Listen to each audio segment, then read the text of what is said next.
Itzhak Bentov was a physicist, inventor, and consciousness researcher, a man who spent decades bridging what science could measure with what ancient sages described, and who arrived at a conclusion that few had the courage to put into words with such clarity. The human being carries within their own body three energies of manifestation that, when operated together with consciousness, produce effects in the field of reality that defy all conventional logic. This is not a metaphor. This is not cheap motivation. It is a mechanics. And it is available to any person willing to stop searching on the outside for what has always been within. In this video, you will understand what these three energies are, why they were suppressed from popular knowledge, and what happens when a human being stops wasting them and begins to operate them with real intention. If you stay until the end, the way you see your own potential will never be the same.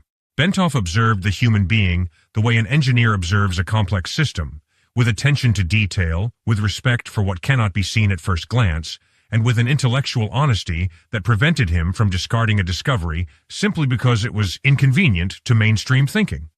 And what he found over the course of that investigation was not in conventional physics textbooks, not in psychology manuals, not anywhere that 20th century Western academia was willing to look at seriously.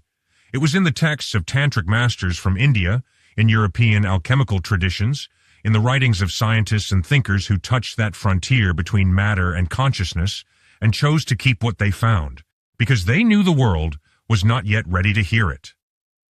What all these traditions had in common was an assertion that modernity prefers to ignore. The human being is not merely biology. It is a living, dynamic energy system, capable of interacting with the surrounding field in ways that still have no name in laboratories, but that anyone who has experienced them recognizes immediately. Bentov did not treat this as metaphor. He treated it as data, as something that could be observed, mapped, understood, and, more importantly, practiced, because for him, knowledge that does not change the life of the one who receives it is not knowledge. It is intellectual decoration.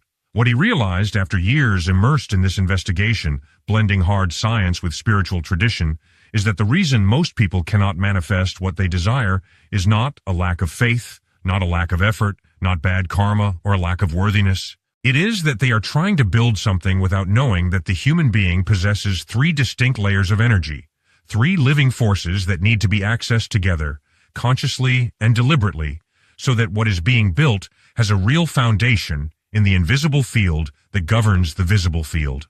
And Bentov spent years mapping these three forces with a precision that even today, decades later, remains more advanced than most people can absorb in a first reading.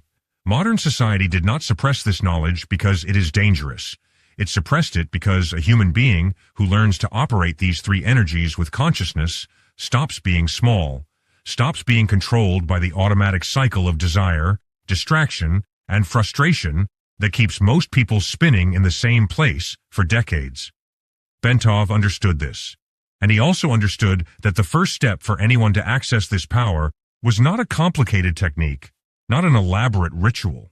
It was simply recognizing that the first of these energies is already inside the body, pulsing right now at this exact moment, waiting only to be seen for what it truly is. The first energy that Bentov identified has a name, and that name still provokes automatic reactions in those who hear it for the first time. It is sexual energy. But before any resistance arises, before everything that has been taught about this subject comes flooding in and closes the mind, it is worth pausing to hear what the sages actually said about it, because what they said has absolutely nothing to do with what popular culture has made of this topic over the centuries.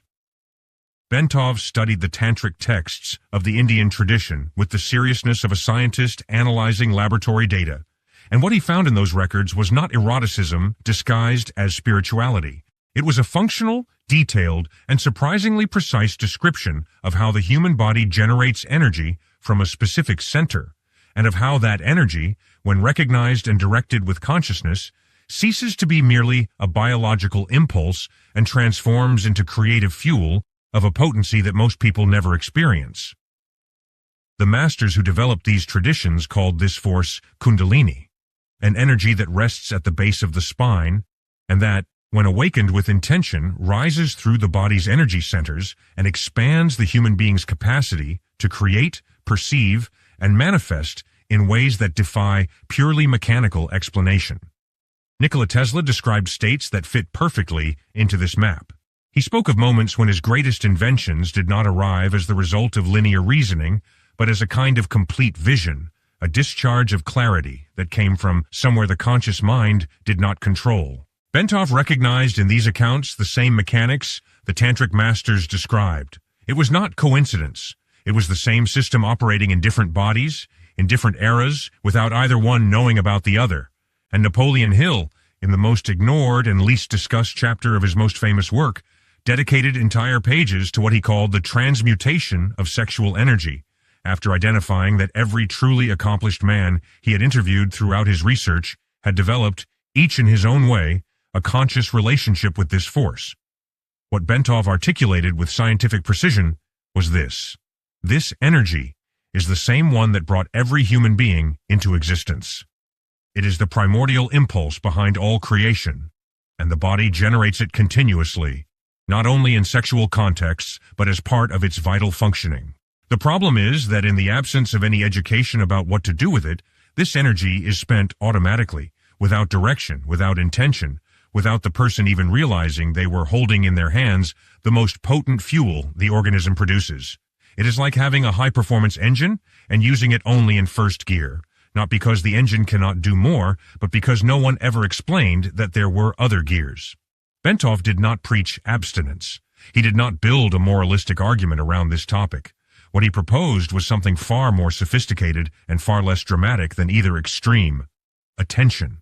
The practice of feeling this energy when it is present in the body, recognizing it for what it is, and instead of letting it escape through the path of least resistance, consciously directing it upward, inward, toward projects, toward dreams, toward what does not yet exist, but that desire already points to as possible.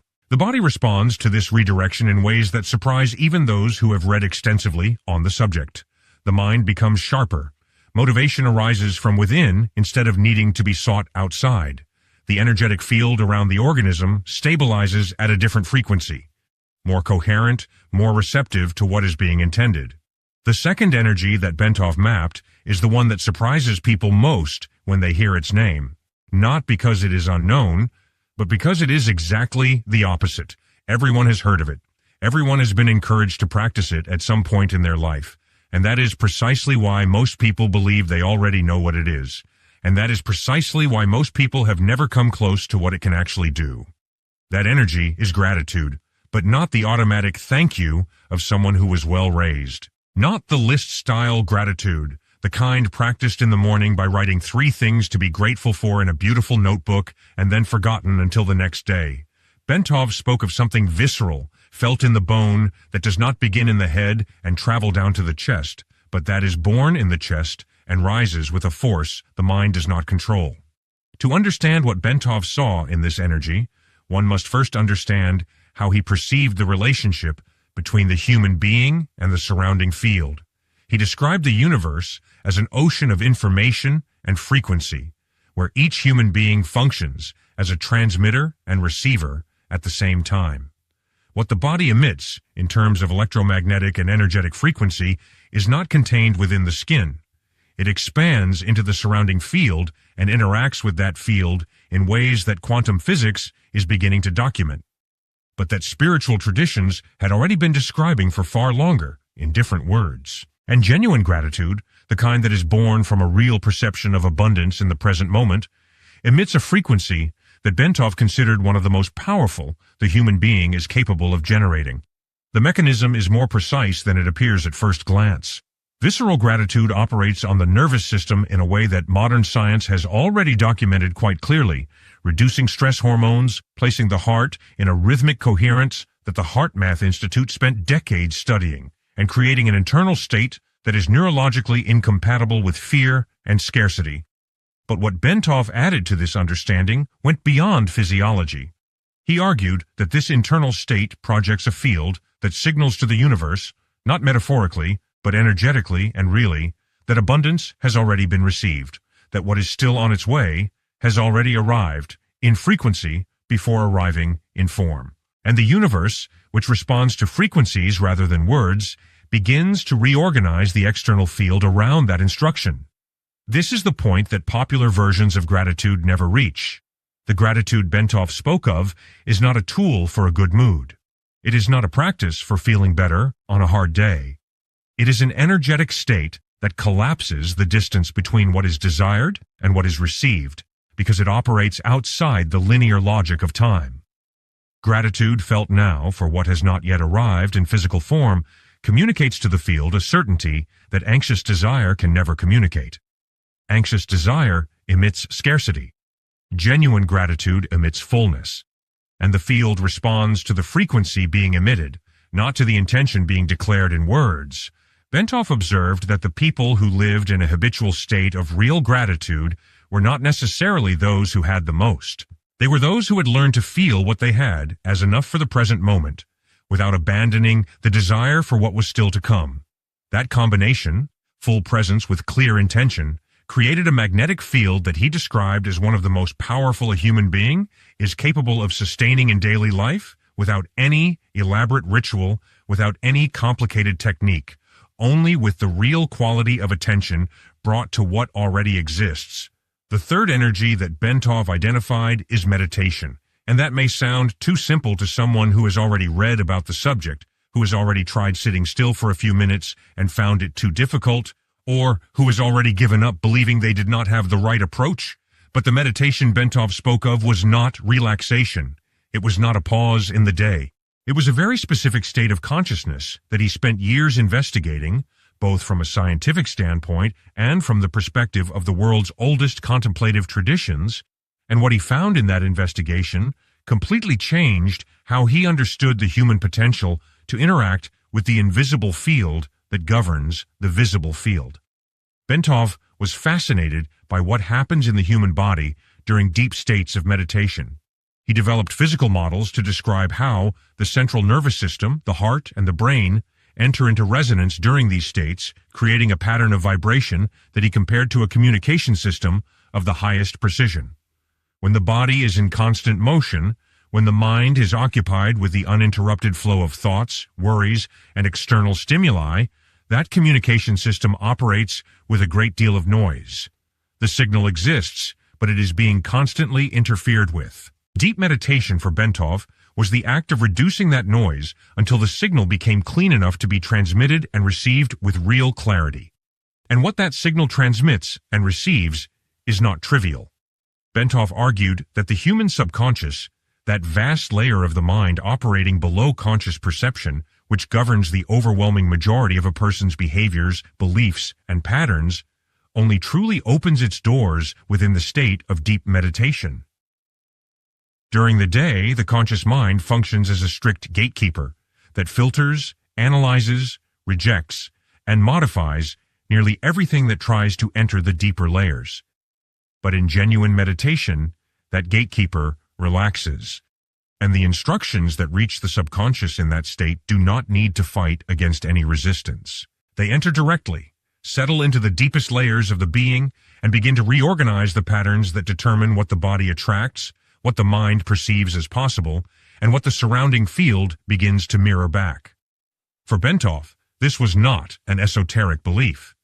It was a mechanics he saw being described in different words across traditions that had never had contact with each other, from Japanese Zen monks to Persian Sufis, from medieval Christian contemplatives to shamans of indigenous American traditions.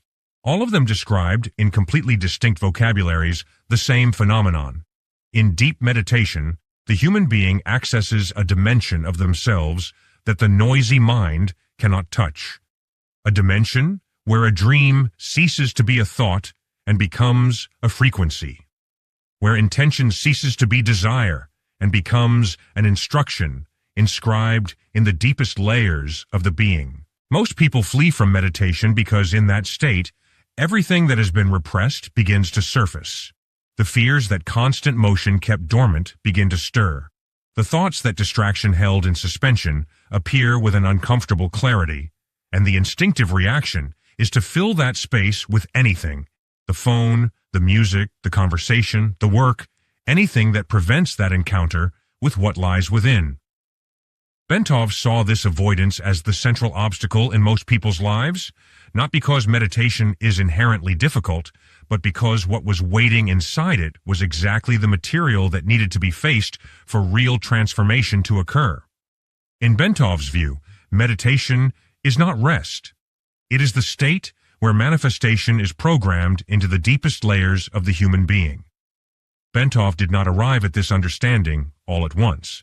It was a process. Years of investigation, of crossing data from spiritual traditions with physical models, of testing in his own life what the texts described, of observing what happened when the three energies were practiced in isolation, and what happened when they were practiced together. And the difference between the two scenarios was so significant that he could no longer treat the three as separate practices. They were, in fact, a single system, a triad, that when operated with consciousness and continuity, produced effects in the field around the human being that went far beyond what any of the three could produce on its own. The logic behind it is simpler than it appears. Redirected sexual energy provides the fuel, the raw force, the original fire that the body generates naturally and that, in most people, dissipates without leaving a trace. Visceral gratitude expands the magnetic field around the body, signaling to the universe a frequency of abundance and fullness that anxious desire can never sustain. And deep meditation is the channel, the state where these two forces find access to the deepest layers of the subconscious and inscribe in them a clear instruction, without noise, without interference, without the constant resistance that the conscious mind places in the path of anything trying to change an established pattern. Separately, each of these energies is already capable of producing real changes in the life of whoever practices them seriously. Together, they form something of a different nature. It is not addition, it is multiplication. Bentov described this combined state as a form of total coherence between the human being and the surrounding field. Physics uses the term coherence to describe the state in which particles or waves align in such a way that their forces add together instead of canceling each other out. It is the principle behind the laser, where photons aligned in coherence produce an intensity that disorganized photons could never achieve with the same amount of energy. Bentov saw the human being operating all three energies together in exactly that way. A being in total coherence, whose field ceases to be a scattered murmur, and becomes a clear, directed signal that is impossible to ignore. And what happened in the practical lives of those who achieved that coherence was not in the realm of the supernatural. It was in the realm of the inevitable. Doors that had been closed began to open, not because some external force decided to be generous, but because the field around the human being had changed, and the environment simply began to respond to that change. The right people appeared without any obvious explanation for the encounter. Opportunities arose from directions that were on no one's map. It was not magic.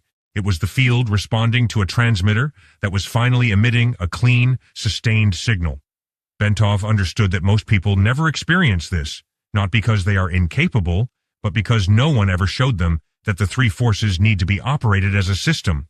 Modern culture teaches each of them in a fragmented way, when it teaches them at all. It talks about meditation here, gratitude there, completely ignores sexual energy, or treats it as a taboo. And so people are left with pieces of a puzzle that never becomes a complete picture, practicing each thing in isolation and wondering why the results never live up to what the books promised. What Bentov left as his legacy was not a technique, it was an understanding. The understanding that the human being is an integrated system, and that real manifestation does not happen through willpower or through the repetition of affirmations. It happens when the entire being, body, energetic field, and deep subconscious points in the same direction at the same time. And now that the three energies have been named, understood, and placed in relation to one another, one question remains. The question Bentov would ask anyone sitting across from him. The question Bentov would ask is not whether this works. That question has already been answered in the ancient traditions that map these energies before scientific language even existed to describe them, in the records of Tesla and Hill, in the decades of research Bentov dedicated to building a bridge between what the sages knew and what science is beginning to confirm. The real question, the one he considered the most honest any person could ask themselves, is a different one. It is, what am I doing with what is already inside me? Because that is the central turning point of all of Bentov's thinking on manifestation. The universe does not respond to desire, it responds to energy. And energy is not something sought on the outside. It is not something that can be bought. It is not something that depends on favorable circumstances or a perfect moment in life. It is inside the body right now. The first energy, sexual energy, is being generated continuously by the organism regardless of any conscious decision. The second, visceral gratitude, is available at any moment in which attention is directed toward what already exists, with real presence. The third, meditation, requires no equipment, no famous teacher, no specific hour of the day. It requires only the decision to stop and come into contact with the deepest layers of one's own being. What Bentov did throughout his life was not discover something new. It was recognize something ancient that was being wasted on a collective scale. An entire humanity with access to a manifestation system of impressive sophistication, using a minimal fraction of its real capacity, because no one ever explained how the pieces fit together. And the price of that waste is not only the absence of material abundance, though that is part of it too. The price is an entire life lived below what the human being is capable of being, feeling, and creating. A life where real potential remains dormant, not for lack of talent, not for lack of opportunity, but simply for lack of information about what is already available within the body itself. Bentov died in 1979 in the crash of American Airlines Flight 191 in Chicago.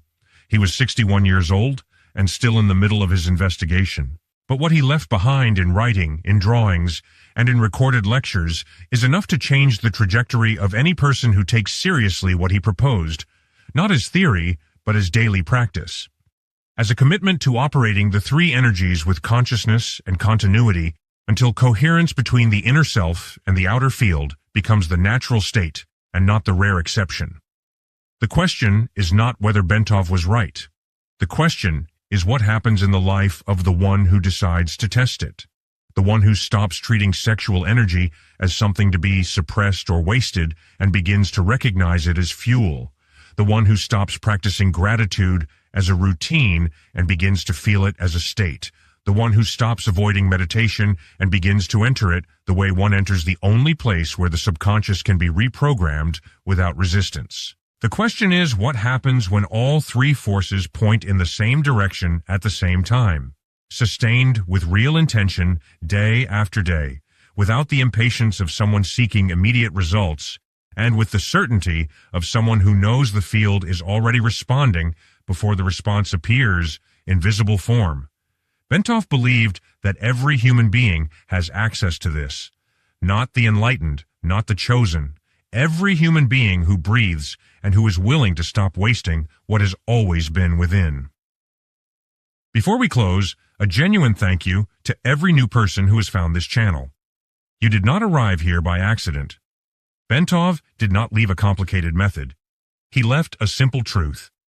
You already have what you need. Sexual energy, visceral gratitude, deep meditation, three forces inside you right now, waiting to be used with consciousness. The question is what you will do with this starting today. Will you keep wasting what you have, or will you begin to operate as the being you truly are?